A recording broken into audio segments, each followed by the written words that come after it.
ব্যবসায়ীরা সঠিকভাবে শুল্ক ও কর দিলে রাজস্ব ঘাটতির শঙ্কা নেই বলে জানিয়েছেন এনবিআর চেয়ারম্যান আব্দুর রহমান খান। সকালে চট্টগ্রাম কাস্টমস হাউসে কর্মকর্তাদের সাথে বৈঠক শেষে সাংবাদিকদের এই কথা জানান তিনি। এ সময় কাস্টমস হাউসে সব ধরনের হয়রানি বন্ধ করার নির্দেশ দেন এনবিআর চেয়ারম্যান। এছাড়া সার্ভার জটিলতা কাটাতে অটোমেশন কার্যক্রমকে আরও গতিশীল করার নির্দেশ দেন তিনি। এছাড়া আমদানি রপ্তানির ক্ষেত্রে শুল্ক জালিয়াতির ঘটনাগুলো অধিকতর তদন্ত করে ব্যবস্থা নেওয়ার কথা জানান এনবিআর চেয়ারম্যান।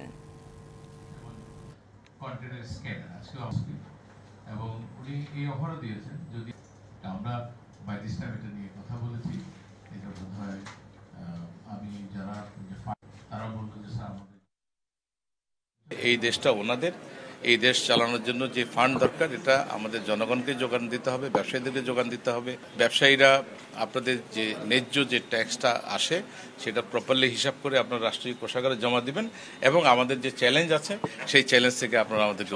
ধন্যবাদ।